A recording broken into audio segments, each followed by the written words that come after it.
തവ കഥാമൃതം തപ്തജീവനം കവിഭിരീഡിതം കൽമഷാപഹം ശ്രവണമംഗളം ശ്രീമദാതതം ഭുവി ഗൃണന്തി തേ ഭുരിദാ ജനാഃ ഭുവി ഗൃണന്തി തേ ഭുരിദാ ജനാഃ.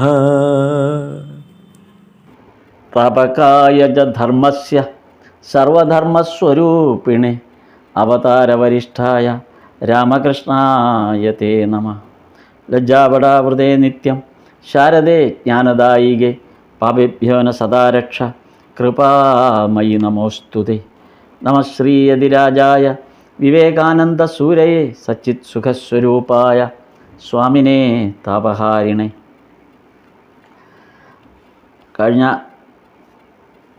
9-ാം ഭാഗത്തിലെ അധ്യായം 8 ഇനി നമ്മൾ പറയേണ്ടത്. വോള്യം 1 വചനാമൃതം വോള്യം 1 ഭാഗം 9 അധ്യായം 8. അത് 1883 ഏപ്രിൽ 15 ഞായർ. അതാണ് 8-ാം അധ്യായം തുടങ്ങുന്ന തീയതി. സുരേന്ദ്രനാഥ മിത്രയുടെ വീട്ടിലെ അന്നപൂർണ പൂജയെക്കുറിച്ചാണ് ഈ അധ്യായത്തിൽ പരാമർശിക്കുന്നത്. മാസ്റ്റർ മഹാശയൻ ഭഗവാന്റെ അടുത്ത് വന്നിട്ട് ഇപ്പോൾ ഏകദേശം 13.5 മാസമായി. 82 ഫെബ്രുവരി 26 മുതൽ 83 ഏപ്രിൽ 15 ആകുമ്പം 13.5 മാസം. ഒരു വർഷവും 1.5 മാസവും കൂടെയായി. ഇവിടെ ഈ ഒരു അധ്യായത്തിൽ ഇവിടെ ശ്രദ്ധേയമായ ഒരു കാര്യമുള്ളത്, അധ്യായം തുടങ്ങുമ്പോൾ സുരേന്ദ്രനാഥ മിത്രയുടെ വീട്ടിലെ അന്നപൂർണ പൂജയ്ക്ക് ഭഗവാൻ വരുന്നതാണ്. വന്ന അവരുടെ സ്വീകരണ മുറിയിൽ ഒക്കെ വരുന്ന ആ ഭാഗം. അവിടെ വരുമ്പോൾ ഈ തലയണയിൽ ചാരിയിരിക്കാൻ ഭഗവാനോട് പറയുന്നുണ്ട്. ഈ ഉരുണ്ട തലയണ കൊടുത്തിട്ട് അതിൽ ചാരിയിരിക്കാം ഭഗവാനോട് പറഞ്ഞു. അപ്പോൾ ഭഗവാൻ പെട്ടെന്ന് തന്നെ ആ തലയണ മാറ്റി വെച്ചു. അപ്പോൾ ഈ നമ്മൾക്ക് സാധാരണ നമ്മളിപ്പം കേരളത്തിൽ ഒക്കെ അങ്ങനെ തലയണ ഉപയോഗിക്കുന്ന രീതിയില്ല. ഇപ്പം പല വീടുകളിലെയും ഈ സോഫയിലൊക്കെ തലയണ വെക്കുന്നുണ്ട്. പക്ഷെ അതേപോലെയല്ല, ഇത് ശരിക്കും തലയണ നല്ല ഉരുണ്ട തലയണയൊക്കെ ഇങ്ങനെ ചുറ്റും വെച്ച് അതിൽ ചാരിയിരിക്കുന്നൊരു രീതി ഈ നോർത്ത് ഈസ്റ്റേൺ ഭാഗങ്ങളിൽ ഒക്കെ അന്നത്തെ കാലത്ത്, പ്രത്യേകിച്ച് ബ്രിട്ടീഷ് ഭരണകാലമുള്ള പ്രദേശങ്ങളിൽ, കൽക്കട്ട പോലുള്ള നഗരങ്ങളിലൊക്കെ ഇത് വളരെ ഒരു പ്രൗഢിയുടെ ചിഹ്നമാണ്. സ്വീകരിക്കാൻ വരുന്നവരെ അല്ലെങ്കിൽ സ്വീകരിക്കുന്നത്, ആളുകൾ വരുമ്പോൾ സ്വീകരിക്കുന്നത് ഇങ്ങനെ വലിയ ഉരുണ്ട തലയണയൊക്കെ വെച്ചിട്ടുള്ള ഒരു ദിവാൻ പോലുള്ള വലിയ ഇതിലിരുത്തിയാണ് ആളുകളെ സ്വീകരിക്കുന്നത്. അത് അവരുടെ ഒരു പ്രൗഢിയുടെ ചിഹ്നമാണ്, അധികാരത്തിൻ്റെ ചിഹ്നം. ഈ തലയണ എന്ന് പറയുന്നത് ആഢ്യത്വത്തിൻ്റെ ചിഹ്നം, അധികാരത്തിൻ്റെ ചിഹ്നം, രാജകീയ പ്രൗഢിയുടെ ചിഹ്നം, അങ്ങനെയൊക്കെയാണ്. അപ്പോൾ അത് ഉപയോഗിക്കുന്നയാളിൽ അഭിമാന ബോധമുണ്ടാവും. അതാണ് ഭഗവാൻ പറയുന്നത്. ഭഗവാൻ പറയുന്നത് ഈ അധികാര ചിഹ്നം എന്നൊന്നും ഭഗവാൻ പറഞ്ഞിട്ടില്ല. ഭഗവാൻ പറയുന്നത് ഇത്രയേ ഉള്ളൂ, ഈ തലയണ ഉപയോഗിക്കുന്നയാളിൽ അഭിമാന ബോധമുണ്ടാവും. നമ്മൾ അത് ഇവിടെ നമ്മൾക്കത് രസകരമായ നമുക്ക് പരിശോധിക്കാവുന്ന ഒരു കാര്യം, ഈ നമ്മൾ നിത്യോപയോഗ സാധനങ്ങളുടെ കാര്യം ഒന്ന് നിരീക്ഷിച്ചാൽ, നമ്മുടെ നിത്യോപയോഗ സാധനങ്ങളുടെ കാര്യങ്ങൾ നിരീക്ഷിക്കുകയാണ്. അപ്പോൾ ഒരു കാര്യം നമുക്ക് മനസ്സിലാവും, അഭിമാനത്തിൻ്റെ ഭാഗമായി നമ്മൾ ഉപയോഗിക്കുന്നതാണ് 90% വസ്തു. നമ്മൾ നിത്യേന ഉപയോഗിക്കുന്ന ഏതൊരു വസ്തു എടുത്താലും ശരി, നമ്മളൊന്ന് വെറുതെ ഒന്ന് ലിസ്റ്റ് ചെയ്താൽ മതി. നമ്മൾ ഉപയോഗിക്കുന്ന വസ്തുവിൻ്റെയൊക്കെ ലിസ്റ്റ് ചെയ്ത് നോക്കിയാൽ മതി. 90%ൻ്റെയും കാര്യം നോക്കുമ്പോൾ അറിയാം, അത് അഭിമാനബോധം ഉണ്ടാക്കുന്നതാണ് നമ്മൾ ഉപയോഗിക്കുന്ന വസ്തു. അതിപ്പോൾ ആഭരണമായാലും വസ്ത്രമായാലും വാഹനമായാലും പിന്നെ ഭക്ഷണത്തിന് തിരഞ്ഞെടുക്കുന്ന വിഭവങ്ങളുടെ ആ ഒരു രീതി നോക്കിയാൽ, അപ്പോൾ ഈ തരത്തിൽ പിന്നെ ഭക്ഷിക്കുന്ന അന്തരീക്ഷം, നമ്മൾ ഭക്ഷണം കഴിക്കാൻ സൃഷ്ടിക്കുന്ന അന്തരീക്ഷം, ചുറ്റുപാട്, അങ്ങനെ ഓരോന്നും നമ്മളൊന്ന് സസൂക്ഷ്മം നിരീക്ഷിക്കണം. നമ്മൾ ഉപയോഗിക്കുന്ന ഓരോ കാര്യവും, നമ്മുടെ വീട്ടിൽ നമ്മൾ ഉപയോഗിക്കുന്ന, നിത്യേന ഉപയോഗിക്കുന്ന ഓരോന്നൊന്ന് ലിസ്റ്റ് ചെയ്ത് നോക്കിയാൽ, ആവശ്യം എന്നുള്ളതല്ല, അത് നമ്മുടെ അഭിമാനബോധവുമായി ബന്ധപ്പെട്ടതാണ് ഇതെല്ലാം. അപ്പോൾ അഭിമാനബോധം ഉണ്ടാക്കുന്നു എന്ന് തോന്നുന്ന ഏതൊരു കാര്യവും നമ്മൾ ഉപേക്ഷിക്കാൻ തയ്യാറാണോ എന്നതാണ് സാധനയുടെ ലക്ഷണം. ഏതൊരു വസ്തു ആയിക്കോട്ടെ, അത് നമ്മിൽ അഭിമാനബോധമാണ് ഉണ്ടാക്കുന്നതെങ്കിൽ, അങ്ങനൊരു ബോധം നമ്മിലുണ്ടാക്കുന്നുവെങ്കിൽ, നമ്മളൊരു സാധകനാണെങ്കിൽ നമ്മളത് ഉപേക്ഷിക്കാൻ തയ്യാറാവണം. ഇതാണ് ഭഗവാൻ ഈ ഒരു ഭാഗത്ത്, അതിനെക്കുറിച്ച് ഇനിയും വിശദീകരണം വരുന്നുണ്ട് കുറച്ചുകൂടെ. ആ ഒരു സാധാരണ ഒരു തലയിണ വെച്ചിട്ടാണ്, ആ തലയിണയിൽ നിന്ന് തുടങ്ങുകയാണ് ആ ചിന്ത. അതായത് നമ്മുടെ ആവശ്യം എന്ന് പറഞ്ഞാൽ ആവശ്യം, അത്യാവശ്യം, അനാവശ്യം, ഇങ്ങനെ 3 കാര്യങ്ങളെ നമുക്കുള്ളൂ. അപ്പോൾ ഈശ്വരനിൽ നിന്ന് അകലാൻ ഇതൊക്കെ കാരണമാകുന്നു എന്ന് ഭഗവാന്റെ അടുത്ത് പറയുന്നുണ്ട്. അതായത് നമ്മിൽ അഭിമാനബോധം ഉണർത്തുന്ന ഏതൊരു വസ്തുവിൻ്റെ നിത്യോപയോഗം, അത് ഈശ്വരനിൽ നിന്ന് അകലാൻ നമുക്ക് ഈശ്വരനിൽ നിന്ന് അകലാൻ അത് കാരണമാകുന്നു എന്നാണ് ഭഗവാൻ പറയുന്നത്. അപ്പോൾ കാരണം നമ്മളുടെ ശ്രദ്ധ മുഴുവനും ഈ അഭിമാനബോധമുള്ള വസ്തുവിലോ അല്ലെങ്കിൽ ഈ ബാഹ്യമായ ഇത്തരം കാര്യങ്ങളിലായിരിക്കും നമ്മുടെ ഏറ്റവും കൂടുതൽ ശ്രദ്ധ നിലനിൽക്കുന്നത്. ഒരു ചെറിയ കാര്യമാണെങ്കിൽ പോലും നമുക്ക് ത്യജിക്കാൻ വലിയ ബുദ്ധിമുട്ടാണ്. അതായത് അഭിമാനബോധം ഉണ്ടാക്കുന്ന ഏതൊരു വസ്തുവായാലും അത് ത്യജിക്കുക എന്ന് പറയുന്നത് വലിയൊരു ബുദ്ധിമുട്ടുള്ള കാര്യമാണ്. ഈ അധ്യായത്തിൻ്റെ അവസാനത്തിൽ, അതായത് ഈ 8ാം അധ്യായത്തിൻ്റെ അവസാന ഭാഗത്ത് ഭഗവാൻ പറയുന്ന ഒരു കാര്യമുണ്ട്. അത് നമ്മൾ അത് മുൻകൂട്ടി ഇപ്പോൾ നമ്മളൊന്ന് ഈ പറഞ്ഞതുമായിട്ടൊന്ന് ചേർത്ത്, ഈ അഭിമാനബോധവുമായിട്ട് ചേർത്ത് നമുക്ക് ചിന്തിക്കാവുന്ന ഒരു കാര്യമാണ്. അങ്ങനെ പറഞ്ഞാൽ അത് അവസാനിപ്പിക്കും. ഈ അധ്യായം അവസാനിക്കുന്നത് അങ്ങനെയാണ്. അപ്പോൾ അതുകൂടെ ചേർത്താണ് ഈ അധ്യായത്തെ നമ്മൾ മനനം ചെയ്തു പോകേണ്ടത്. എന്താണ് പോകുന്നതെന്ന് വെച്ചാൽ, നമ്മൾ സാധാരണ ക്ഷേത്രങ്ങളിൽ പോകുന്ന സമയത്ത് നമ്മെ ഏറ്റവും കൂടുതൽ വ്യാകുലപ്പെടുത്തുന്ന ഒരു വസ്തു നമ്മുടെ ചെരുപ്പാണ്. ഭൂരിപക്ഷം പേരിലും അതൊരു വലിയ വ്യാകുലതയാണ്, ഈ ചെരുപ്പ്. കാര്യം നല്ല ചെരുപ്പാണ് ഇട്ടുകൊണ്ട് പോയി ക്ഷേത്രത്തിന് പുറത്ത് അതിട്ട് അകത്ത് പോകുകയാണെങ്കിൽ നമ്മുടെ മനസ്സ് പകുതി ചിലപ്പോൾ ഈ ചെരുപ്പിലായിരിക്കും. ചെരുപ്പ് ആരെങ്കിലും അടിച്ചുകൊണ്ട് പോകുമോ എന്നുള്ള പേടിയായിരിക്കും. അത് നമ്മുടെ ഉപബോധ മനസ്സിൽ ഈ ചെരുപ്പിനോടുള്ള ചിന്ത ഇങ്ങനെ കണക്ട് ചെയ്ത് കിടക്കും. ചിന്മയാനന്ദ സ്വാമി അത് പറഞ്ഞിട്ടുണ്ട്. ഇങ്ങനെ എന്ത് ക്ഷേത്രത്തിനകത്ത് ഇങ്ങനെ പോവുകയാണെങ്കിലും നമ്മളുടെ മനസ്സ് ചെരുപ്പിലും നമ്മുടെ ശരീരം മാത്രം ക്ഷേത്രത്തിനകത്തും എന്നിങ്ങനെ ചിന്മയാനന്ദ സ്വാമി പ്രഭാഷണത്തിൽ പറഞ്ഞ് കേട്ടിട്ടുണ്ട്. അപ്പോൾ ഇവിടെ നമ്മൾ ഈ അധ്യായത്തിൻ്റെ അവസാനത്തിൽ നമുക്കത് കാണാം. ഭഗവാൻ ഈ സുരേന്ദ്രനാഥ മിത്രയുടെ വീട്ടിലെ ഈ ഉത്സവം കഴിഞ്ഞിട്ട്, ഈ ഒരു പൂജ കഴിഞ്ഞിട്ട്, അന്നപൂർണ പൂജ കഴിഞ്ഞിട്ട് തിരിച്ച് രാത്രി മടങ്ങിപ്പോകാൻ നേരത്ത് രാഖാലിനോട് ചോദിക്കുന്നുണ്ട്, രാഖാൽ, ചെരുപ്പൊക്കെ അവിടെ ഉണ്ടോ, അതോ ആരെങ്കിലും അടിച്ചുകൊണ്ട് പോയോ? ഇങ്ങനെ തന്നെയാണ് ചോദിക്കുന്നത്. ഈ നമ്മുടെ ഈ പൂർണ്ണ വെളിയിലേക്ക് പോയി കഴിയുമ്പോൾ ചെരുപ്പൊക്കെ അവിടെ ഉണ്ടോ, അതോ അതാരെങ്കിലും അടിച്ചുകൊണ്ട് പോയി കാണുമോ? ഭഗവാനും ഇത് ചോദിക്കുന്നുണ്ടെന്ന് പറഞ്ഞതാണ്. ഈ ചെരുപ്പ് ഒരു കൺസേൺ ആണ് എന്ന് പറയുന്നൊരു ഘടകം അവിടെ നമുക്ക് മനസ്സിലാവും. അതാണ് ഭഗവാനെ ചോദിച്ചത്. അത് ഈ അധ്യായത്തിൻ്റെ അവസാനം അത് ചോദിക്കുന്നുണ്ട്, ചെരുപ്പിനെ കുറിച്ച്. അപ്പോൾ ആലോചിച്ച് നോക്കുക, നമ്മൾ ഈ ഭഗവാൻ അത് നമുക്ക് തരുന്ന പല സൂചനകളാണത്. ഈ രാഘാലിനോട് സൂചിപ്പിക്കുന്ന അതാണ്. കാരണം ഈ അന്നപൂർണേശ്വരി പൂജയൊക്കെ വളരെ ഗംഭീരമായിരുന്നു, നമ്മളതിൽ മുഴുകി. പക്ഷേ നമുക്ക് നമ്മുടെ ചെരുപ്പ് വെളിയിലുണ്ടോ എന്നുള്ള ഇടയ്ക്കിടയ്ക്ക് നമ്മുടെ ചിന്ത അങ്ങോട്ട് പോവും, ചെരുപ്പിലേക്ക്. അപ്പോൾ ചെരുപ്പിലും നമ്മളൊരു അഭിമാന ബോധം നിലനിർത്തുന്നുണ്ട് എന്നാണ് പറയുന്നത് ഇതിനകത്ത്. ചെരുപ്പിൽ പോലും നമ്മളൊരു അഭിമാന ബോധം നിലനിർത്തുന്നു. ഈ അഭിമാന ബോധം നമ്മെ ഒരിക്കലും വിട്ടുമാറുന്നില്ല എന്നാണ് ഭഗവാൻ പറയുന്നത്. അതിന് ഭഗവാൻ പറയുന്നൊരു ചെറിയ ഉദാഹരണമുണ്ട്.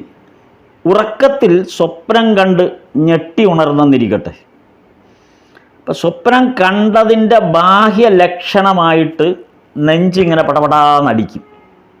നമ്മൾ ഈ അധ്യായത്തിൽ അത് പറയുന്നുണ്ട്. ആ ഭാഗം 8-ാം അധ്യായത്തിൽ അത് പറയുന്നുണ്ട് ഭഗവാൻ ഉദാഹരണമായിട്ട്. അപ്പോൾ ഈ ഉറക്കത്തിൽ സ്വപ്നം കണ്ടത് എന്താണോ ആ കണ്ടതിൻ്റെ ഒരു പ്രതിഫലനം എന്നോണം നമ്മുടെ നെഞ്ചിങ്ങനെ പടപടാന്നടിക്കുന്നുണ്ട്. ഉണർന്ന അവസ്ഥയിലും ഇത് തുടരും. സ്വപ്നം പോയി കഴിഞ്ഞു, നമ്മളിപ്പോൾ കിടക്കയിൽ ഉറങ്ങിക്കിടന്ന് ഞെട്ടി ഉണർന്നു കഴിഞ്ഞ് നമ്മുടെ ജാഗ്രത അവസ്ഥയിൽ നമ്മൾ പൂർണ്ണമായും നമ്മൾ ബോധത്തിൽ എത്തിക്കഴിഞ്ഞു. പക്ഷേ ഈ നെഞ്ച് സ്വപ്നത്തിൽ എന്താണോ നമ്മൾ ഈ കണ്ടത് അതെല്ലാം വിട്ടുപോയി കഴിഞ്ഞു. അതൊന്നും ഇപ്പോൾ നിലവിലില്ല. കണ്ട ഒരു കാര്യം പോലും അവശേഷിക്കുന്നില്ല. ചിലപ്പോൾ ഓർമ്മ പോലും കാണില്ല നേരെ ചൊവ്വേ.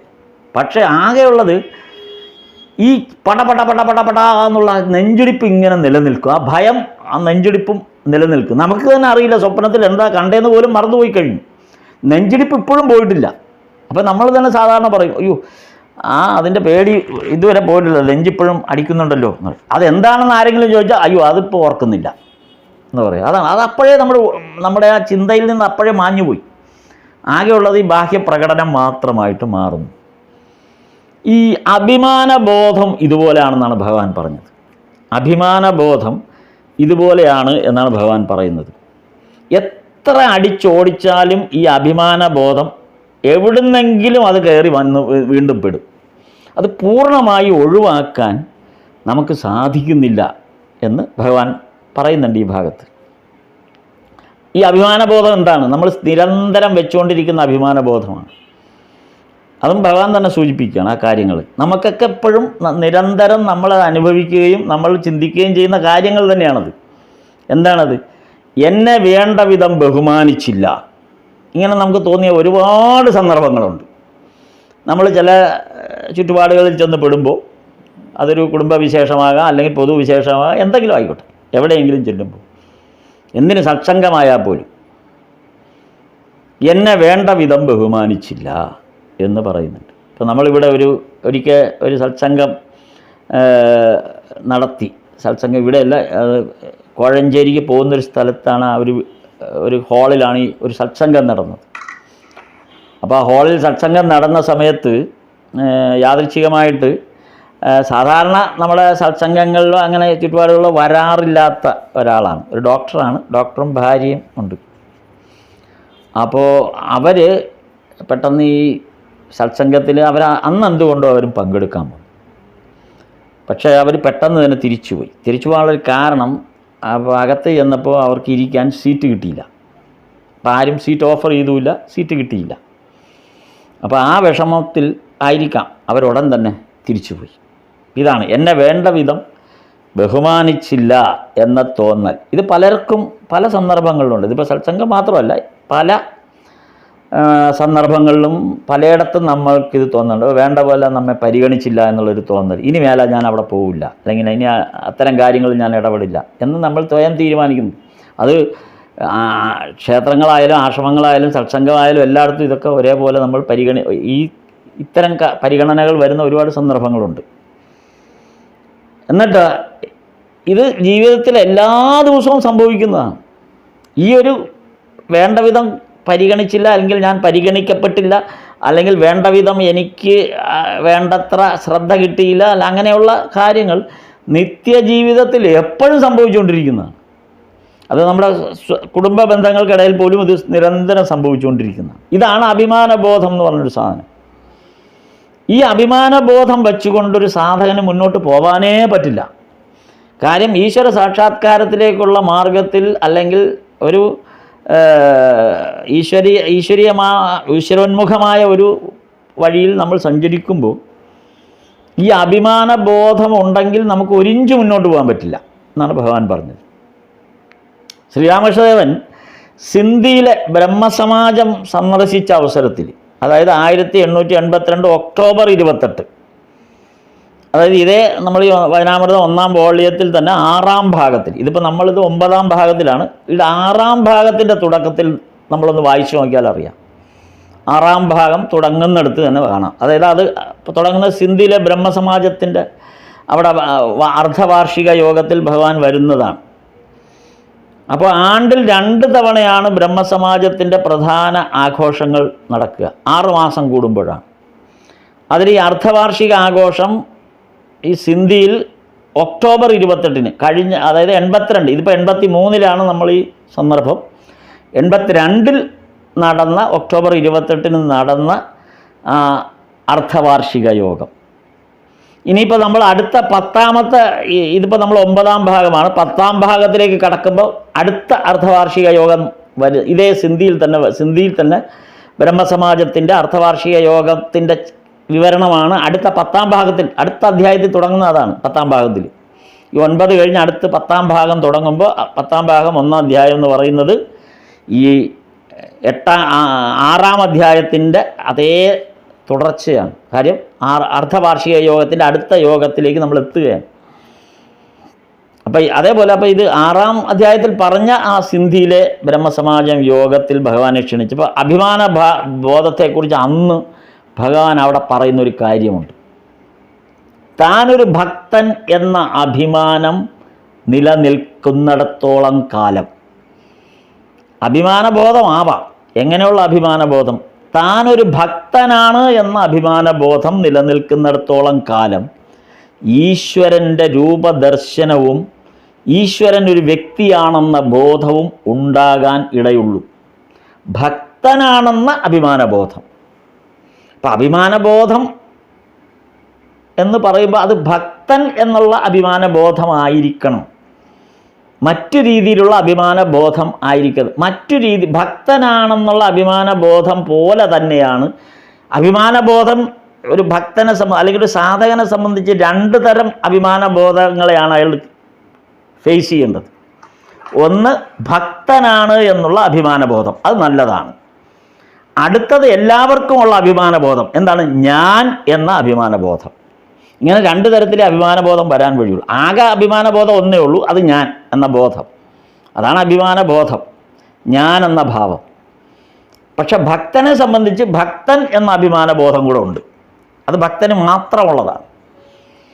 അപ്പോൾ ഭക്തനാണ് എന്ന അഭിമാനബോധം നല്ലതാണ്.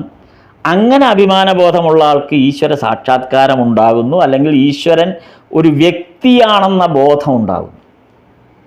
ഈശ്വരനെ ഒരു വ്യക്തി എന്നുള്ള നിലയിൽ വളരെ അടുത്ത് പെരുമാറുന്നു എന്ന ബോധമുണ്ടാകുന്നുണ്ട് ഒരു ഭക്തന്. അതുകൊണ്ടാണ് പരമഭക്തരായ ആളുകളെല്ലാം ഭഗവാനുമായിട്ടുള്ള സഹവാസത്തിൻ്റെ കഥകളിലെല്ലാം അവരുടെ ഒരാളായിട്ടാണ് കാണുന്നത്. കുറൂരമ്മ കൃഷ്ണനെ പിടിച്ച് ഈ വലിയ കുട്ടകത്തിൽ അടച്ചു വെച്ച പോലെ. അപ്പം അത്രയും സ്വാതന്ത്ര്യം ഒരു ഭക്തനുണ്ട്. അതാണ് അതിനകത്തെ വ്യത്യാസം.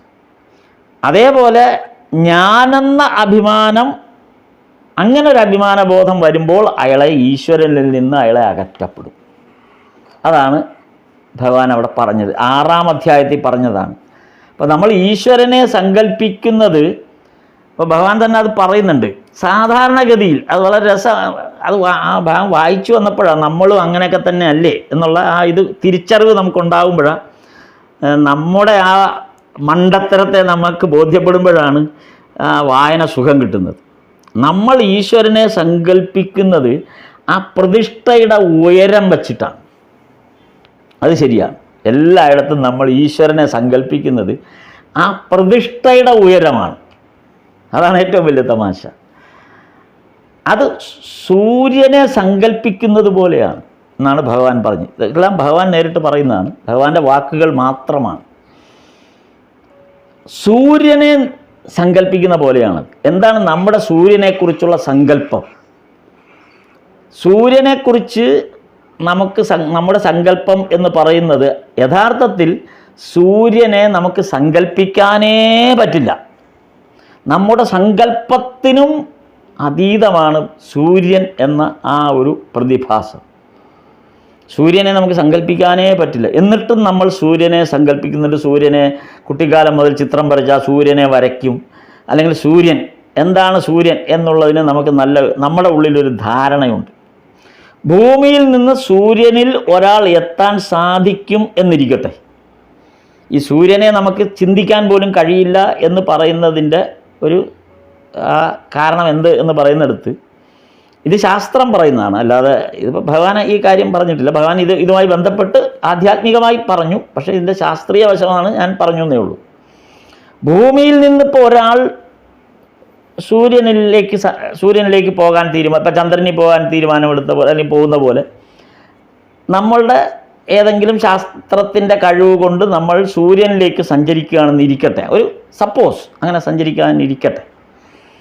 അങ്ങനെ സഞ്ചരിക്കുകയാണെങ്കിൽ 1 മണിക്കൂറിൽ 100 കിലോമീറ്റർ സ്പീഡിലാണ് ആ പേടകം സഞ്ചരിക്കുന്നതെന്ന് വിചാരിക്കുക.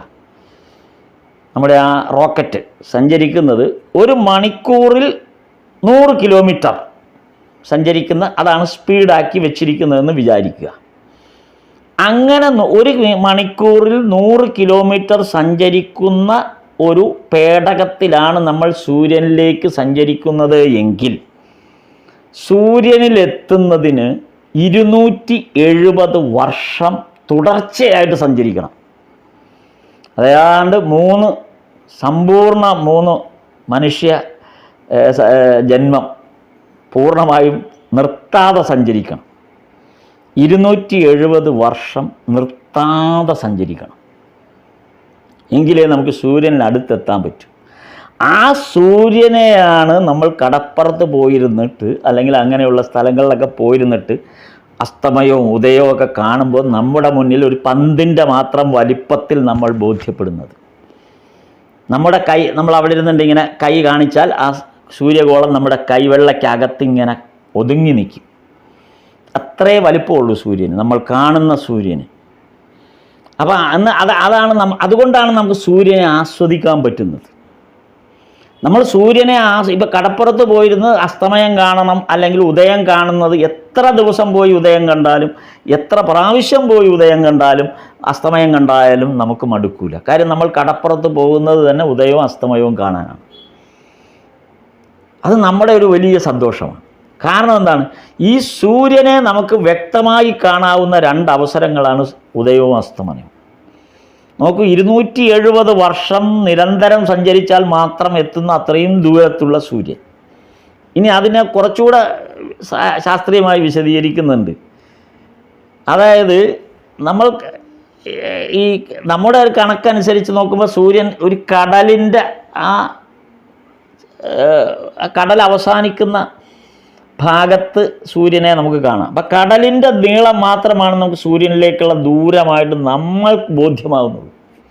ചക്രവാളം എന്ന് പറയുന്നത് ആ കടലിൻ്റെ ദൂരം മാത്രമാണ് എന്നാണ് നമ്മുടെ ബോധം വരുന്നത്. അങ്ങനെയാണ് നമ്മുടെ ബോധതലം അങ്ങനെ. അതുകൊണ്ടാണ് നമുക്ക് ആസ്വാദ്യത ഉണ്ടാകുന്നത്.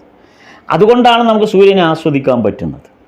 ഒരു ചക്രവാളത്തിൻ്റെ ആ കടലിൻ്റെ നീളം മാത്രം ഒരു വഞ്ചിയിലെടുത്ത് നമ്മൾ അങ്ങോട്ട് നേരെ സഞ്ചരിച്ചാൽ നമ്മൾ ആ സൂര്യൻ്റെ അടുത്ത് എത്തുന്നത് നമുക്ക് തോന്നിപ്പോകും. അത്രയും അടുത്താണ്, നമ്മുടെ കൈവെള്ളയിൽ ഒതുങ്ങുക അത്രയും വലിപ്പത്തിൽ നമുക്ക് ആസ്വദിക്കാവുന്ന തരത്തിൽ, അതിൻ്റെ ആ തീജ്വാലയൊന്നും ഏൽക്കാതെ സുഖകരമായി നമുക്ക് ആസ്വദിക്കാവുന്ന തരത്തിൽ ആ സൂര്യനെ നമുക്ക് കാണാൻ കഴിയുന്നു.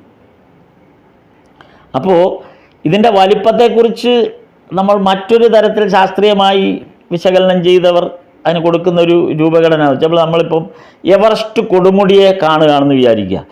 എവറസ്റ്റ് കൊടുമുടിയുടെ കീഴിൽ കിടക്കുന്ന ഒരു ചെറിയ കല്ലിനോളം മാത്രമേ ഭൂമിയുള്ളൂ. ഒരു എവറസ്റ്റ് കൊടുമുടിയുടെ ഏറ്റവും ചുവട്ടിൽ കിടക്കുന്ന ഒരു ചെറിയ കല്ല്, ആ ചെറിയ കല്ലിൻ്റെ അത്ര മാത്രമേ ഭൂമിക്ക് വലിപ്പമുള്ളൂ. അപ്പോൾ ഇത് തമ്മിലുള്ള താരതമ്യത്തിൻ്റെ വലിപ്പം ആലോചിക്കും. അതാണ് യഥാർത്ഥത്തിലുള്ള സൂര്യൻ. ആ സൂര്യനെയാണ് ഈ ചെറിയ കല്ല് പോലുള്ള ഭൂമിയിൽ നിന്നുകൊണ്ട് നമ്മൾ അതിനേക്കാൾ ചെറുതായിട്ട് കാണുന്നത്. അവിടെ സൂര്യൻ തീരെ മണൽത്തരി പോലെയാണ് നമ്മൾ കാണുന്നത്. ഇത് ഭഗവാൻ പറയുന്നത് ഈശ്വരൻ എന്നതും ഈ രീതിയിലാണ് നമ്മൾ ഭാവന ചെയ്യുന്നത്.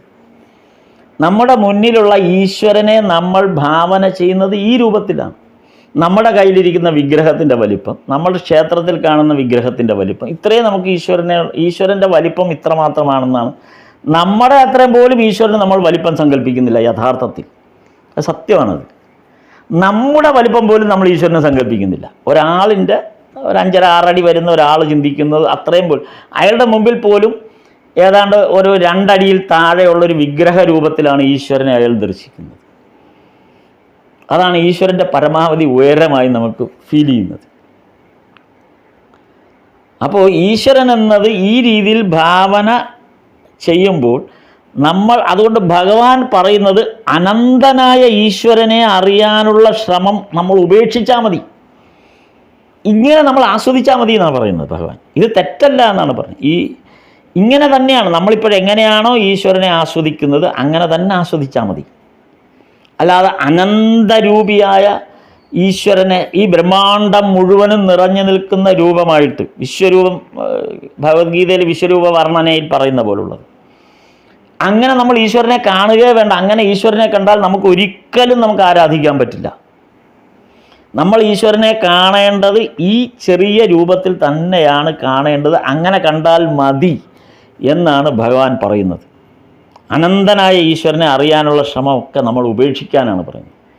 അതിന് ഭഗവാൻ പല ഉദാഹരണങ്ങളും അതിൽ പറയുന്നുണ്ട്. ഇപ്പോൾ ഇത് ഈ ഈശ്വരൻ്റെ വലിപ്പം മനസ്സിലാക്കുന്നതിന് പകരം നമ്മൾ ഈശ്വരൻ്റെ ആ വിശ്വരൂപ ദർശനത്തിന് തുല്യമായ ആ ബ്രഹ്മാണ്ടം മുഴുവൻ നിറഞ്ഞു നിൽക്കുന്ന ആ അനന്തമായ രൂപത്തെ ധ്യാനിക്കുന്നതിന് പകരം ഭക്തി മാത്രം നേടുക എന്നാണ് ശ്രീരാമകൃഷ്ണദേവൻ പറഞ്ഞത്. ഭക്തി നേടൂ. ഭക്തിയാണ് ആ ചെറിയ രൂപം. ഭക്തിയിൽ നിന്നുണ്ടാകുന്നതാണ് ആ കുഞ്ഞു രൂപം. ഈശ്വരൻ്റെ കുഞ്ഞു രൂപം ഭക്തിയിൽ നിന്നുണ്ടാകുന്നതാണ്. അപ്പം ഭക്തി നേടണം. ഈ അനന്തമായ സാഹചര്യത്തെ മനസ്സിലാക്കാനുള്ള നമ്മുടെ ശ്രമം നമ്മൾ ഉപേക്ഷിച്ചിട്ട് പകരം ഭക്തി മാത്രം നേടണം. അതിന് മാത്രമേ നമുക്ക് ഈ ജന്മം സാധ്യമാകൂ. അതിൽ കവിഞ്ഞുള്ള അന്വേഷണങ്ങളെല്ലാം പാഴാണ്. അതിൽ ഭക്തിയുടെ അംശം ഉണ്ടാവില്ല എന്നാണ് പറഞ്ഞത്. നമ്മൾ ഭക്തിയിൽ നിന്ന് അകന്നു പോകും. ഭക്തിയാണ് ആവശ്യം, ഈ അറിവല്ല ആവശ്യം. അറിവ് ഭക്തിയായി മാറുമ്പോഴാണ് നമുക്കത് പ്രയോജനീഭവിക്കുന്നത് എന്ന് ഭഗവാൻ പറയുന്നു. അതാണ് ഭഗവാൻ പറഞ്ഞത്, ദാഹം തീർക്കാൻ ഒരു മൊന്ത വെള്ളം മതി. അതിനൊരു കിണറോ അല്ലെങ്കിൽ ഒരു കുളം എത്ര വെള്ളമുണ്ടെന്നൊന്നും അന്വേഷിച്ച് പോകണ്ട, അതിനുള്ള ആവശ്യമില്ല. ഭഗവാൻ തന്നെ അതാണ് ഭഗവാൻ ആ ഉദാഹരണം പറഞ്ഞത്. ഒരു മൊന്ത വെള്ളം മതിയല്ലോ നമ്മുടെ ദാഹം തീരാൻ. ഭഗവാൻ മാമ്പഴത്തിൻ്റെ കാര്യം അത് തന്നെയാണ് പറഞ്ഞത്. നിങ്ങൾക്ക് ആവശ്യം ആ മാമ്പഴം രുചിക്കാനാണെങ്കിൽ ആ ഒരു മാമ്പഴം പോരെ. ഒരു മാവിൻ തോപ്പ് മുഴുവൻ എത്രയാണെന്നും അതിലെത്ര മാവ് നട്ടിട്ടുണ്ടെന്നും അതിലെത്ര മാമ്പഴം ഒരു വർഷം കിട്ടുമെന്നൊക്കെ നിങ്ങൾ എന്തിനാണ് ഈ പാഴ് കണക്ക് കൂട്ടി നിങ്ങളുടെ തല പോയിക്കുന്നത്?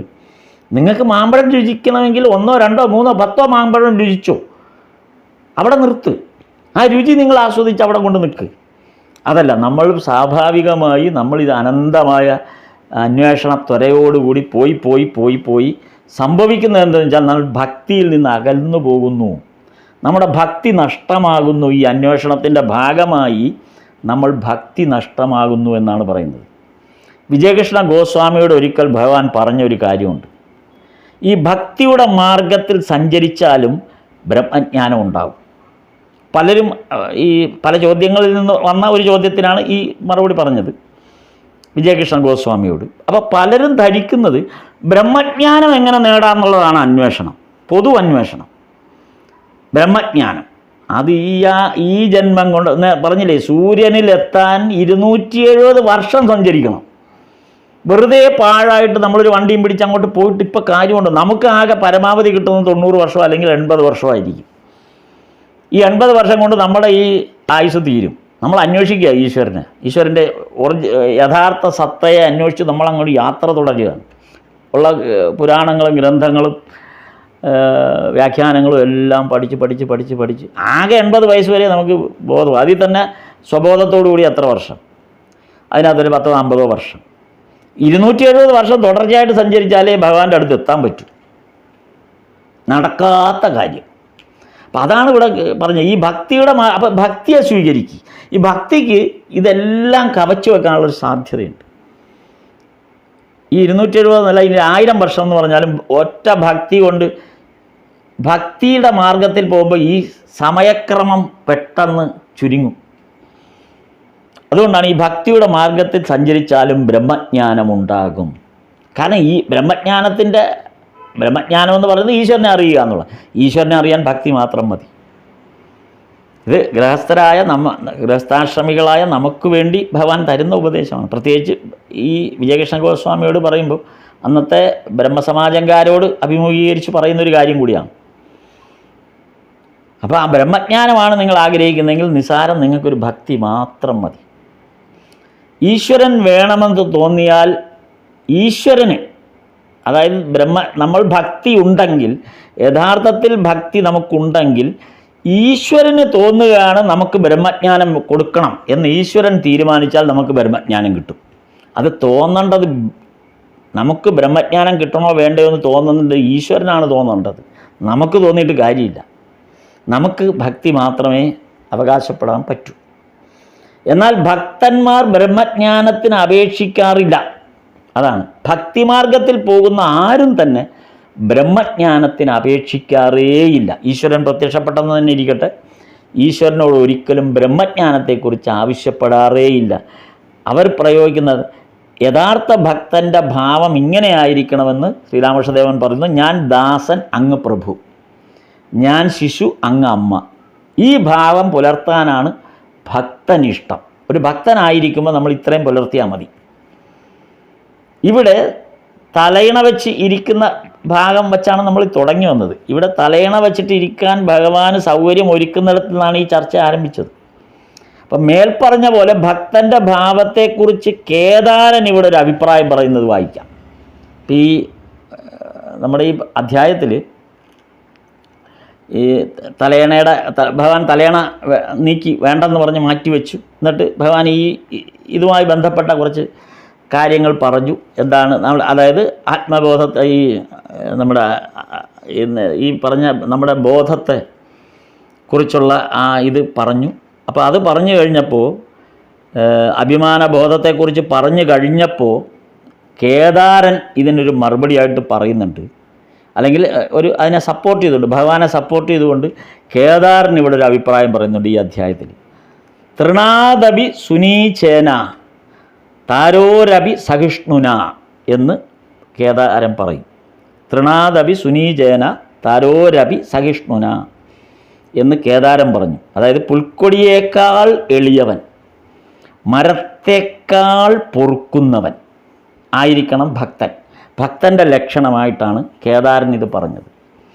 പുൽക്കൊടിയേക്കാൾ എളിയവൻ എന്ന് പറയുമ്പോൾ, പുൽക്കൊടി എന്ന് പറയുന്നതിന് ദുർബലൻ എന്നല്ല അർത്ഥം. ഒരു ഭക്തൻ ഒരിക്കലും ദുർബലനല്ല, കാരിരുമ്പിനേക്കാൾ ശക്തനാണ്. നിങ്ങൾക്ക് ഒരു ഭൂമി, കഴിഞ്ഞ തവണ നമ്മളത് ഈ ഉദാഹരണം മുമ്പ് വേറെ തരത്തിൽ അവിടെ ഉപയോഗിച്ചാണ് ഭഗവാൻ. ഒരു ഭൂമിയുടെ പ്രതലം കട്ട പിടിച്ച് നിൽക്കുകയാണെന്നിരിക്കട്ടെ, ഒരു പാര വെച്ച് കുത്തിയാൽ പോലും ഇളകാത്ത വിധം കട്ട പിടിച്ച് നിൽക്കുന്ന ഒരു അത്രയും ഹാർഡായിട്ടുള്ളൊരു പ്രതലം, ആ പ്രതലത്തെ പിളർന്നുകൊണ്ട് ഒരു പുൽക്കൊടിക്ക് പുറത്തു വരാൻ പറ്റും. നോക്കൂ, അപ്പോൾ അതേസമയം നമ്മുടെ ഒരു നഖം കൊണ്ട് അല്ലെങ്കിൽ നമ്മുടെ ഒരു വിരൽ തുമ്പ് കൊണ്ട് ഇങ്ങനെ നെറ്റിയാൽ മതി, ആ പുൽക്കൊടിയുടെ തുമ്പ് ഒടിഞ്ഞു പോവും. അത്രയും മൃദുലമാണ് ആ പുൽക്കൊടിയുടെ തുമ്പ്. ആ പുൽക്കൊടിയാണ് ഇത്രയും ഹാർഡായിട്ടുള്ള ഒരു ഭൂമിയുടെ പ്രതലത്തെ ഭേദിച്ചുകൊണ്ട് പുറത്തേക്ക് തലനീട്ടുന്നത്. അതാണ് ഒരു ഭക്തൻ്റെ, പുൽക്കൊടിയോട് ഭക്തനെ ഉപമിച്ചതിൻ്റെ ഒരു ഭാഗം അതാണ്. അതേപോലെ മരത്തേക്കാൾ പൊറുക്കുന്നവൻ, ഈ പ്രപഞ്ച സൃഷ്ടിയിൽ ഏറ്റവും കൂടുതൽ അതായത് സഹനത്തിന് ഏറ്റവും വലിയ ഉദാഹരണമാണ് മരം ആയിട്ട് മരത്തെ കാണുന്നത്. ഒരു മരം വളർന്ന് പന്തലിച്ച് വലുതായി അതാ സമൂഹത്തിൽ മുഴുവൻ തണൽ നൽകുന്നു. എത്രയോ, ഇതും കഴിഞ്ഞ ദിവസത്തെ നമ്മൾ ഭഗവാൻ പറഞ്ഞ ഉദാഹരണത്തിൻ്റെ വേറൊരു വശമായിട്ടാണ് ഇതിലും വന്നിരിക്കുന്നത്. എത്രയോ നമ്മളിത് കഴിഞ്ഞ ഇതിലും പറഞ്ഞതാണ് ഈ മരത്തിൻ്റെ കാര്യം. ഇതാണ് ആവർത്തിച്ച് ആവർത്തിച്ച് അതേ കാര്യങ്ങൾ നമ്മളെ ബോധ്യപ്പെടുത്തിക്കൊണ്ടിരിക്കുകയാണ്. നമ്മുടെ മറവിയെ ഭഗവാൻ മനസ്സിലാക്കിക്കൊണ്ടാണ് വീണ്ടും വീണ്ടും വീണ്ടും വീണ്ടും വീണ്ടും വീണ്ടും ഇത് പറയുന്നത്. ആ മരത്തിൽ എത്രയോ പക്ഷികൾക്ക് ആവാസകേന്ദ്രം ഒരുക്കുന്നു. ആ മരത്തിലുണ്ടാകുന്ന നല്ല ഫലം, ഇപ്പോൾ മാമ്പഴമാണെങ്കിൽ, ചക്ക, പ്ലാവാണെങ്കിൽ, അങ്ങനെ എന്തെങ്കിലും ആണെങ്കിൽ ആ പഴം എത്ര, ആ മാമ്പഴമാണെങ്കിലും ആ ചക്കപ്പഴമാണെങ്കിലും നമ്മുടെ ആളുകൾക്കത് ആ മരം നമുക്ക് വേണ്ടി തരുന്നു. ആ മരം അത് എടുക്കുന്നില്ലല്ലോ, അത് നമുക്ക് വേണ്ടി തരുന്നു. നമുക്ക് ആസ്വദിക്കാൻ ഈ മനുഷ്യ സമൂഹത്തിന് അത് ദാനം ചെയ്യുകയാണ്. അത്രയും കാലം കഷ്ടപ്പെട്ട് ഈ പ്രകൃതി ഇതിനെയൊക്കെ അതിജീവിച്ച് അത് വളർന്ന് വലുതായി പന്തലിച്ച് അത്രയും വരാൻ അത് എത്രമാത്രം കഷ്ടനഷ്ടങ്ങൾ സഹിച്ചാണ്. കാര്യം അത്ര ത്യാഗം സഹിച്ചാണ് ഒരു മരമായി വരുന്നത്. എന്നിട്ട് ഈ പഴവും എല്ലാം തരുന്നു. എന്നിട്ട് ഒരു ദിവസം ഈ തടിയെ ഒരാൾ വന്ന് മുറിച്ചു മാറ്റുകയാണ്, നിഷ്കരുണം മുറിച്ചു മാറ്റുകയാണ്. വളരെ സന്തോഷത്തോടുകൂടി ആ തടി ആ മുറിച്ചു മാറ്റുന്നവൻ്റെ ഇംഗിതത്തിനനുസരിച്ച് വഴങ്ങിക്കൊടുത്ത് അത് പിന്നീട് ഫർണിച്ചറായിട്ടോ മറ്റെന്തെങ്കിലും ആയിട്ടോ രൂപപരിണാമം സംഭവിക്കാൻ സ്വയം ആ ശരീരം അത് അനുവദിച്ചുകൊണ്ട് അത്രയും സഹിഷ്ണുതയോടുകൂടി, അത്രയും ക്ഷമയോടുകൂടി ഒരു മരം പൊറുക്കുന്നവനായി തീരുകയാണ്.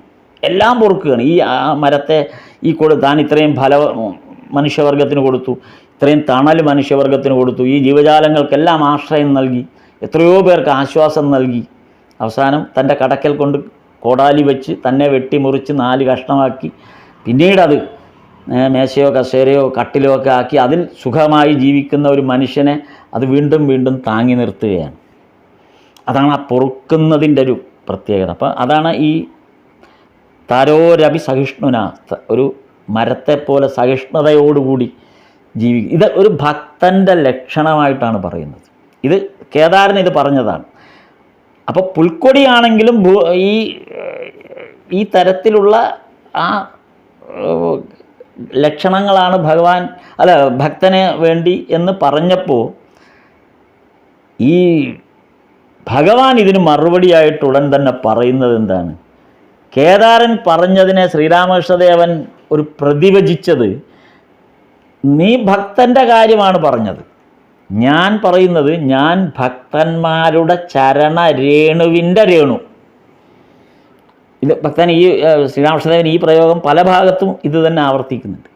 ഒരു ഭക്തൻ്റെ ചരണരേണുവിൻ്റെ രേണു, അവൻ്റെ കാൽപാദത്തിൽ പറ്റിയ ഒരു പൊടി, ആ മണ്ണിൻ്റെ പൊടിയുടെ ഏറ്റവും കുറഞ്ഞ അംശമായ പൊടി, അത്രയും ആണ് ഞാൻ.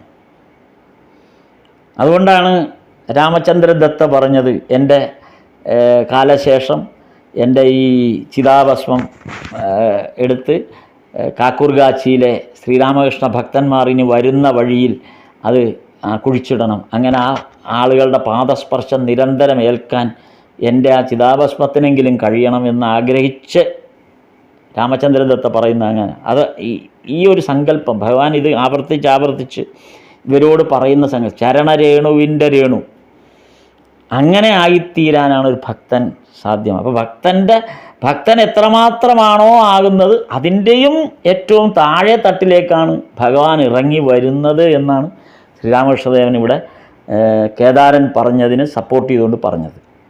സദാ ഈശ്വര ചെയ്യുന്നയാളാണ് ഭക്തൻ. സദാ ഈശ്വര ചിന്ത ചെയ്യുന്ന ഒരാളാണ് ഭക്തൻ. എന്നാൽ അഭിമാനബോധം വന്നാൽ ഈശ്വര ചിന്ത ചെയ്യാനാവില്ല. ശ്രീരാമകൃഷ്ണദേവൻ പറഞ്ഞ വാക്കാണ്. സദാ ഈശ്വര ചിന്ത ചെയ്യുന്ന ഒരാളാണെങ്കിലും അഭിമാനബോധം വന്നാൽ പിന്നെ നമുക്ക് ഈശ്വര ചിന്ത ചെയ്യാനേ പറ്റില്ല. അതായത് ഈ അഭിമാനബോധം വന്നാൽ ഈശ്വര ചിന്ത ചെയ്യാൻ പറ്റില്ല എന്ന് പറയുന്നതിന് ഭഗവാൻ നൽകിയൊരു നല്ല ഉദാഹരണമാണ് ഒരു കുന്നിൻ്റെ മുകളിൽ ജലം തങ്ങി നിൽക്കാത്തതുപോലെ എന്ന്. ഈശ്വരകൃപയാണ് അവിടെ ജലം. ആ ഈശ്വരകൃപയാകുന്ന ജലം അഭിമാനബോധമാകുന്ന കുന്നിൻ്റെ മുകളിൽ തങ്ങി നിൽക്കുകയേയില്ല. ഭഗവാന്റെ നല്ലൊരു ഉദാഹരണമാണ്. നമ്മൾ ഏതവസ്ഥയിൽ ജീവിക്കുന്നു എന്നതല്ല, ഭക്തി ഉണ്ടായാൽ എങ്ങനെയാണ് ഒരാളിൽ മാറ്റമുണ്ടാവുക എന്നതാണ് ഭഗവാന്റെ കഥകളിൽ പലയിടത്തും നമുക്ക് മനസ്സിലാവുന്നത്. നമ്മൾ ഏതവസ്ഥയിൽ ജീവിക്കുന്നു എന്നുള്ളതിനൊരു ആരും കണക്കിലെടുക്കുന്നില്ല, ഈശ്വരൻ കണക്കിലെടുക്കുന്നില്ല. നമ്മൾ ഏതൊരവസ്ഥ, ഇത് മുമ്പും ഇതേ ഉദാഹരണം ഹിരണ്യകശിപു ഉൾപ്പെടെ പൗണ്ഡ്രകൻ ഉൾപ്പെടെയുള്ളവരുടെ കഥകളിൽ ഇങ്ങനെ സൂചിപ്പിച്ചതാണ്. അപ്പം നമ്മൾ ഏതവസ്ഥയിലാണ് എന്നുള്ളത് ഈശ്വരൻ്റെ പരിഗണനയിൽ വരുന്ന കാര്യമേയല്ല. ഈശ്വരൻ പരിഗണിക്കുന്നത് ഒരാളിൽ മാറ്റമുണ്ടാകുന്നത്, ഭക്തിയുടെ അംശത്തിലൂടെ ഉണ്ടാകുന്ന മാറ്റത്തെയാണ് ഈശ്വരൻ കണക്കിലെടുക്കുന്നുള്ളൂ.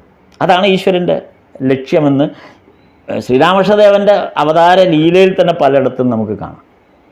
സുരേന്ദ്രനാഥ മിത്ര എങ്ങനെയുള്ളവനായിരുന്നു? ഈ ബൊഹിമിയൻ ജീവിതങ്ങൾ നയിച്ച കുറേ ഭക്തന്മാർ ഭഗവാന്റെ അടുത്ത് വന്നിട്ടുണ്ട്. കാരണം അവർ ആ കാലഘട്ടത്തിനനുസരിച്ചുള്ള സമ്പന്നതയുടെ ഭാഗമായി ജീവിച്ച ആളുകളാണ്. അവർക്ക് ഈശ്വരജ്ഞാനമൊന്നുമില്ല, അല്ലെങ്കിൽ അങ്ങനെയുള്ള താല്പര്യങ്ങളൊന്നുമില്ല. ജീവിതത്തിൻ്റെ സുഖലോലുപത മുഴുവൻ ആസ്വദിക്കണമെന്ന് ആഗ്രഹിച്ച് നടന്ന കുറേ പേർ.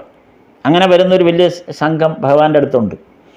അതിലൊരാളാണ് സുരേന്ദ്രനാഥ മിത്ര. അതിലൊരാളായിരുന്നു സുരേന്ദ്രനാഥ മിത്ര, മറ്റൊരാളായിരുന്നു ഗിരീഷ് ചന്ദ്ര ഘോഷ്. അങ്ങനെ ഓരോരുത്തരും, നമ്മുടെ കാളീപദ ഘോഷ്, അപ്പം അങ്ങനെ പലരും ഇവരൊക്കെ ഒരു ബൊഹിമിയൻ ജീവിത ശൈലി സ്വീകരിച്ച് പോവുകയും പിന്നീട് ഭഗവാന്റെ അടുത്ത് വന്ന ആളാണ്. ഇപ്പോൾ സുരേന്ദ്രനാഥ മിത്ര അങ്ങനെ ഒരാളായിരുന്നു.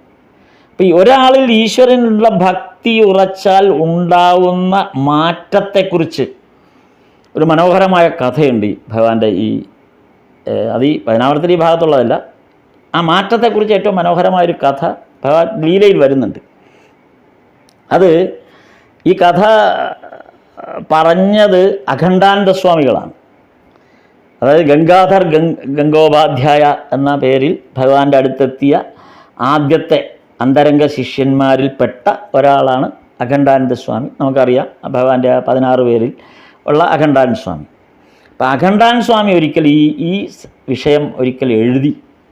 എങ്ങനെയാണ് ഒരു ഭക്തൻ, ഏത് തരക്കാരനാണെന്നല്ല, ഭക്തൻ എങ്ങനെ ഒരു ഭക്തനായിത്തീരുമ്പോൾ, ഭഗവാന്റെ മുമ്പിൽ ഒരു ഭക്തനായിത്തീരുമ്പോൾ ഉണ്ടാകുന്ന മാറ്റം, ഭക്തിയുടെ അംശം ഒരാളിൽ എത്തുമ്പോൾ എന്താണ് മാറ്റം എന്നുള്ളതിനെക്കുറിച്ച് അഖണ്ഡാനന്ദ സ്വാമി ഒരു നല്ല കഥ. ആ കഥ എന്ന് പറഞ്ഞാൽ മന്മഥൻ എന്നൊരാളെക്കുറിച്ചാണ്. മന്മഥൻ എന്നാണ് അയാളുടെ പേര്. അയാളെക്കുറിച്ചാണ് അഖണ്ഡാനന്ദ സ്വാമി എഴുതിയത്. ഈ മന്മഥൻ ബാഗ്ബസാറിൽ അഖണ്ഡാനന്ദ സ്വാമി എഴുതിയത്, മന്മഥൻ ബാഗ്ബസാറിൽ ഉള്ള ഒരു വ്യക്തിയാണ്. ഈ ബാഗ്ബസാറിൽ തന്നെ ഉള്ള നെബൂബഗാൻ എന്ന സ്ഥലത്താണ് യോഗിന്മായുടെ വീട്. യോഗിന്മായെ നമുക്കെല്ലാവർക്കും അറിയാം.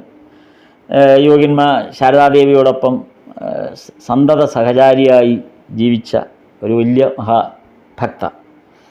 അപ്പം യോഗിന്മായുടെ വീട് ഈ ബാഗ്ബസാറിലെ നെബൂബഗാൻ എന്ന സ്ഥലത്താണ്. അപ്പം ആ വീട്ടിലേക്ക് യോഗിന്മ ഒരിക്കൽ ശ്രീരാമകൃഷ്ണദേവനെ ക്ഷണിച്ചപ്പോൾ യോഗിന്മായുടെ ഒരു സഹോദരനുണ്ട്.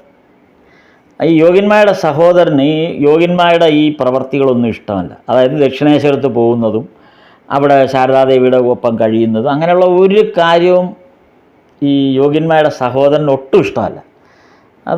അയാൾക്ക് അതിനകത്തും താല്പര്യമില്ല. അയാൾ അതിനെ സദാ എതിർത്തുകൊണ്ടിരിക്കുന്ന മാത്രമല്ല, അയാൾക്ക് അങ്ങേറ്റത് ദേഷ്യം വരെ വന്നു. ഈ ശ്രീരാമകൃഷ്ണദേവനോട് ഇനി മനസ്സിൽ വെച്ചുകൊണ്ടിരിക്കാവുന്നതിൽ ഏറ്റവും വലിയ വൈരാഗ്യവും കൊണ്ട് നടക്കുന്ന ഒരാളാണ് യോഗിന്മയുടെ സഹോദരൻ. അങ്ങനെ ഇരിക്കുന്ന അടുത്തേക്കാണ് യോഗിന്മ ശ്രീരാമകൃഷ്ണദേവനെ ക്ഷണിച്ചു വരുത്താൻ പോയത്. യോഗിന്മ ഈ സഹോദരൻ പറയണമെന്ന് അത്ര ശ്രദ്ധിക്കാറില്ല. യോഗിന്മ ശ്രീരാമകൃഷ്ണദേവനെ വീട്ടിൽ വരണമെന്ന് വളരെ ക്ഷണിച്ചു. അപ്പോൾ ശ്രീരാമകൃഷ്ണദേവൻ യോഗിന്മായോട് പറഞ്ഞു, ഞാൻ വരണോ എന്നിങ്ങനെ പലതവണ എടുത്തെടുത്ത് ചോദിച്ചു. അപ്പോൾ യോഗിന്മ വരുമ്പോൾ മറ്റ് വീടുകളിലൊക്കെ പോകുന്നുണ്ടല്ലോ, അപ്പോൾ അതേപോലെ എൻ്റെ വീട്ടിലും വരണം എന്ന് വളരെ താഴ്മയോടുകൂടി അപേക്ഷിച്ചു. ഒരു ഭക്തയുടെ ആവശ്യം. അങ്ങനെയാണ് യോഗിന്മായുടെ വീട്ടിലേക്ക് ശ്രീരാമകൃഷ്ണദേവൻ വരാൻ തീരുമാനിക്കുന്നത്. അങ്ങനെ അപ്പോൾ ഭഗവാൻ സമ്മതിച്ചപ്പോൾ യോഗിന്മ ആ വീടൊക്കെ നല്ല രീതിയിൽ ഭഗവാനെ സ്വീകരിക്കാനായിട്ട് ഒരുങ്ങി. ഇത് സഹോദരൻ കണ്ടുകൊണ്ട് നിൽക്കുക. സഹോദരന് മനസ്സിലായി ഇത് ശരിയാവില്ല. കാര്യം ഇത് അങ്ങോട്ട് പോവല്ലേ എന്ന് പറഞ്ഞതാണ് വഴക്ക്. ഇതിപ്പോൾ അതല്ല, ശ്രീരാമകൃഷ്ണദേവനെ ഇങ്ങോട്ട് വീട്ടിലേക്ക് വിളിച്ചു വരുത്തുന്ന പരിപാടിയായി. ഇതൊട്ടും സഹിക്കാൻ പറ്റില്ല എന്ന് മന്മഥന് തോന്നി.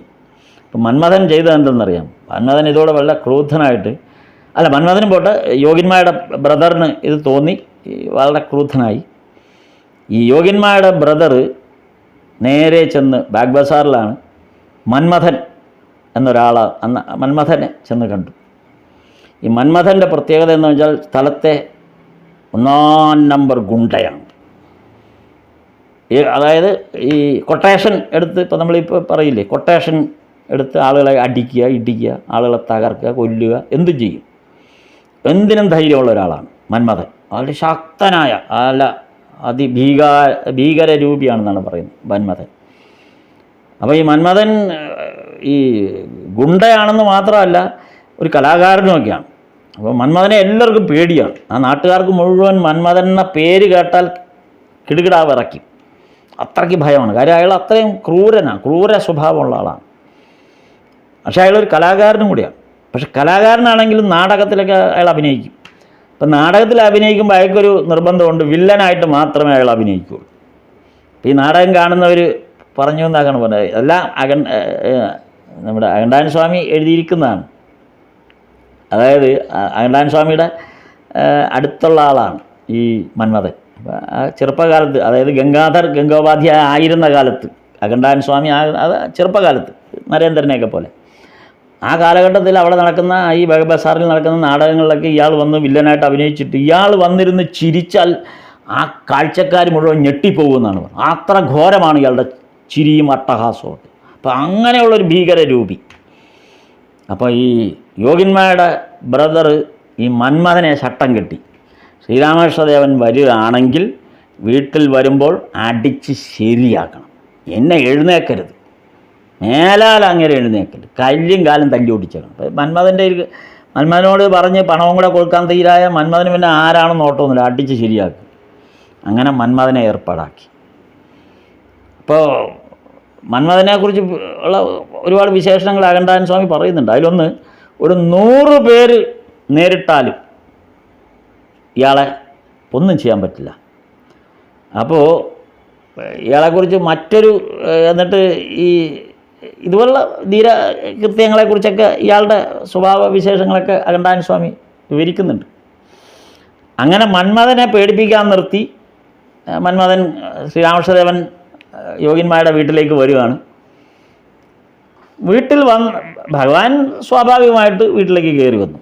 ഭക്തസംഘത്തോടൊപ്പം ഭഗവാൻ ആ വീട്ടിലേക്ക് കയറി. ഭഗവാന്റെ ആ വരവും ആ രൂപവും ഭഗവാന്റെ ആ നടന്നു വരുന്നത് മന്മഥൻ കണ്ടപ്പോൾ, മന്മഥൻ പിന്നീട് വിവരിച്ചാണ് ഈ കാര്യങ്ങളൊക്കെ, അകണ്ടാൻ സ്വാമിയോട് പറഞ്ഞതാണ് പിന്നീട്. ശ്രീരാമകൃഷ്ണദേവൻ വരുന്നത് കണ്ടപ്പോൾ മന്മഥന് തൻ്റെ ശരീരത്തിൻ്റെ മുഴുവൻ ശേഷിയും ചോർന്നു പോയ പോലെ ആയിപ്പോയി, മരവിച്ച പോലെ ആയിപ്പോയി. ഒന്നും മിണ്ടാൻ പറ്റുന്നില്ല, അനങ്ങാൻ പറ്റുന്നില്ല. കൊട്ടേഷൻ എടുത്ത് വന്നു നിൽക്കുന്ന ഗുണ്ടയാണ്, അനങ്ങാൻ പറ്റുന്നില്ല. ഭഗവാൻ ശ്രദ്ധിക്കാനേ പോയില്ല. ഭഗവാൻ അവിടെ വന്നിരുന്നു, യോഗിന്മാരുടെ അടുത്ത് സംസാരിച്ചു, മറ്റുള്ളവരൊക്കെ സംസാരിച്ചു. എല്ലാം കുറേ നേരം ഇങ്ങനെ മരവിച്ച് നിന്ന മന്മഥൻ പിന്നീട് ഒന്ന് ശരീരമൊക്കെ ഒന്ന് ബോധം വന്നു കഴിഞ്ഞപ്പോൾ, അല്ലെങ്കിൽ ആ മരവിപ്പിൽ നിന്ന് വിടുതൽ കിട്ടിയപ്പോൾ ഭഗവാന്റെ കാൽക്കൽ ചെന്ന് നമസ്കരിച്ചിട്ട് സമസ്താപരാധം പറഞ്ഞു. ഇങ്ങനെയാണ്, എന്നെ പറ്റിച്ചതാണ്, എനിക്കിങ്ങനെ കൊട്ടേഷൻ തന്നതാണ്, എനിക്ക് അബദ്ധം പറ്റിയതാണെന്നൊക്കെ പറഞ്ഞ് കരഞ്ഞ് ആ കാൽക്കൽ വീണ് നമസ്കരിച്ചു. അപ്പോൾ ഭഗവാൻ പറഞ്ഞു, നീ ദക്ഷിണേശ്വരത്തേക്ക് വാ, അവിടെ വെച്ച് നമുക്ക് സംസാരിക്കാമെന്ന്. അങ്ങനെ ഒരു ദിവസം ഈ അകണ്ടാൻ സ്വാമിയെയാണ് ഏർപ്പാടാക്കിയത്, ഗംഗാധരനെയാണ് ഏർപ്പാടാക്കിയത്. അങ്ങനെ ബാഗ് ബസാറിൽ ഈ ദീനനാഥ് ബന്ധു എന്ന് പറഞ്ഞ് മറ്റൊരു ഭക്തനുണ്ട്. അത് ബാഗ് ബസാറിലുള്ള ആ ദീനനാഥ് ബന്ധുവിൻ്റെ വീട്ടിൽ വെച്ച് ആണ് യഥാർത്ഥത്തിൽ ഈ അകണ്ടാൻ സ്വാമി ഭഗവാനെ പരിചയപ്പെടുന്നത് ഈ ദീനനാഥ് ബന്ധുവിൻ്റെ വീട്ടിൽ വെച്ചിട്ടാണ്. അപ്പം അങ്ങനെയാണ് അദ്ദേഹത്തിനൊരു പരിചയം ഉണ്ടാകുന്നത്. അപ്പോൾ അങ്ങനെ വന്ന ആ പരിചയം വെച്ചിട്ടാണ് പിന്നീട് ഈ മന്മഥനെയും കൂട്ടി വരാൻ ശ്രീരാമകൃഷ്ണദേവൻ പറയുന്നത്. അപ്പോൾ ഈ മന്മഥനെയും കൊണ്ട് പോകാൻ അപ്പോൾ അകണ്ടാൻ സ്വാമിയെ ഏർപ്പാടാക്കിയപ്പോൾ അകണ്ടാൻ സ്വാമി പറയുന്നതാണ്, അല്ലെങ്കിൽ അദ്ദേഹം എഴുതിയ കൂട്ടത്തിലാണ്, ഇങ്ങനെ ഒരാളെ വിളിച്ചുകൊണ്ടാണ് പോവേണ്ടത്. ഈ ആളുടെ അവസ്ഥയെക്കുറിച്ച് അകണ്ടാൻ സ്വാമി മറ്റൊരു കാര്യം പറയുന്നുണ്ട്.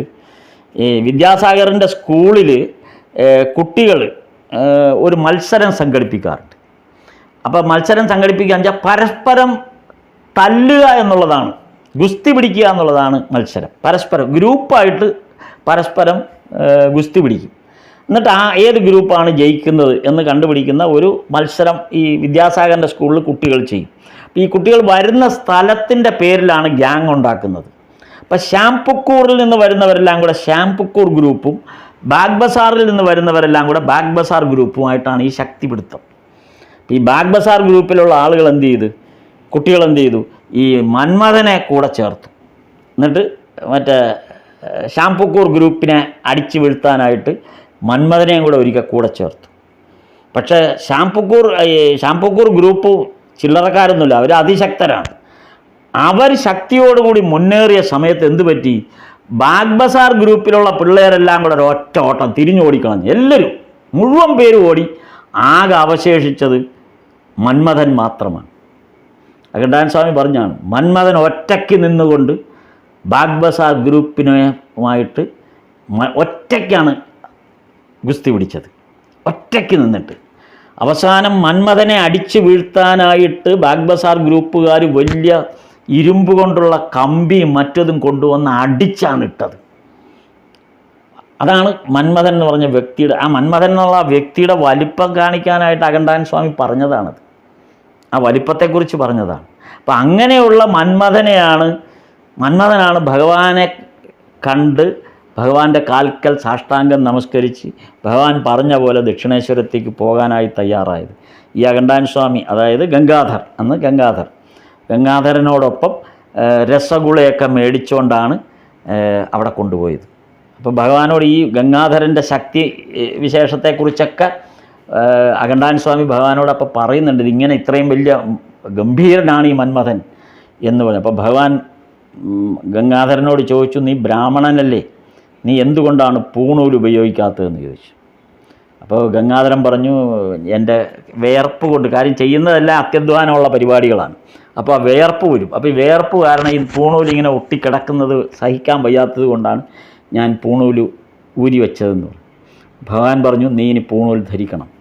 നോക്കൂ, ആ ഭഗവാന്റെ ഒരു ചൂണ്ടുവിരലിൻ്റെ മുമ്പിൽ, അതിനാണ് ഈ ശക്തി. ഈ മന്മഥൻ എന്ന് പറഞ്ഞ ആളുടെ ശക്തി വൈഭവം എന്താണെന്ന് സൂചിപ്പിക്കാനാണ് മുൻ കഥകളൊക്കെ അഗണ്ടാൻ സ്വാമി പറഞ്ഞത്. അങ്ങനെ ഒരാളെ വിരൽ ചൂണ്ടിക്കൊണ്ട് പറഞ്ഞ് നാളെ മുതൽ നീ പൂണൂൽ ധരിച്ചേക്കാൻ പറഞ്ഞു. അങ്ങനെ ഈ മന്മഥൻ പൂണൂൽ ധരിക്കാൻ കാലങ്ങളോളം ഭഗവാന്റെ ഭക്തനായിട്ട് തൻ്റെ എല്ലാ ആ പഴയ സ്വഭാവം എല്ലാം ഉപേക്ഷിച്ച് തലമുടിയൊക്കെ നീട്ടി വളർത്തി പരമസാത്വികനായ ഒരു സന്യാസിയെപ്പോലെയായി നഗ്നപാതനായി ഒരു തുണിക്കഷ്ണം മാത്രം ധരിച്ചാണ് പിന്നീട് ജീവിച്ചത്. ജീവിതകാലം മുഴുവനും ഭഗവാന്റെ ഭക്തനായി മാറുകയായിരുന്നു ഈ വലിയ ഗംഭീരനായ ആൾ. അതാണ് ഭക്തിയുടെ അംശം ഒരാളിൽ ഉണ്ടാകുന്ന മാറ്റത്തെക്കുറിച്ചാണ്. ഒരു ഭക്തി എങ്ങനെയാണ് ഒരാളിൽ വരുത്തുന്ന പരിവർത്തനം. ഈ വലിയ വേദാന്ത രഹസ്യങ്ങൾ അന്വേഷിച്ച് പോകുന്നിടത്തല്ല ഈ മാറ്റം സംഭവിക്കുന്നത്. നിസാരം ഭക്തിയുടെ ഒരു വശത്ത് നിന്നുകൊണ്ട് ഭഗവാനെ കാണാൻ ശ്രമിക്കുമ്പോഴാണ് യഥാർത്ഥത്തിൽ നമ്മിൽ മാറ്റം വരുന്നത് എന്ന് സൂചിപ്പിക്കുകയാണ് ഭഗവാന്റെ ഈ കഥയിൽ. ഭഗവാന് വേണ്ടി അഗണ്ടാൻ സ്വാമിയുടെ സൂചിപ്പിച്ച ഈ കഥയിലൂടെ നമ്മളെ ബോധ്യപ്പെടുത്തുന്നത്. അതാണ് ഭഗവാന്റെ മുമ്പിൽ നമ്മൾ ഭക്തിയുടെ അംശത്തോടു കൂടി വേണം നിൽക്കാൻ. അതാണ് നമുക്ക് ആവശ്യം. ആ ഭക്തിയാണ് നമുക്ക് വേണ്ടത്.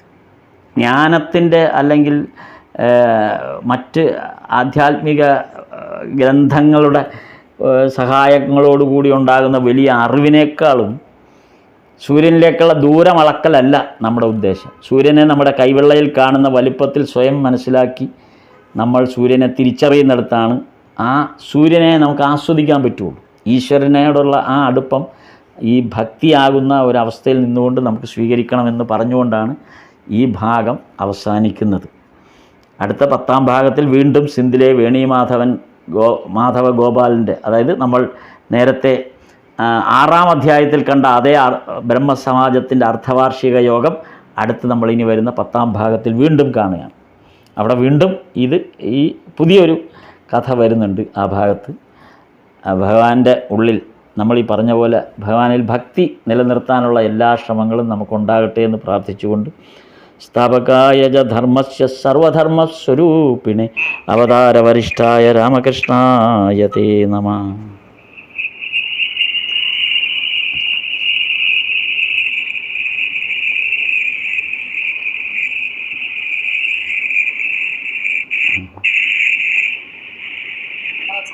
നമസ്തേ നമസ്തേ നമസ്തേ. ആ. പലയിടത്തും ശബ്ദം ഭയങ്കര പ്രശ്നമാണ്.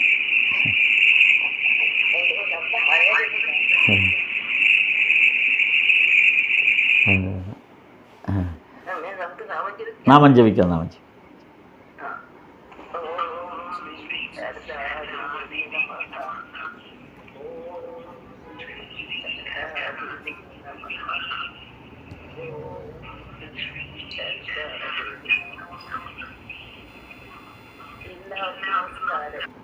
താപകായ ച ധർമ്മസ്യ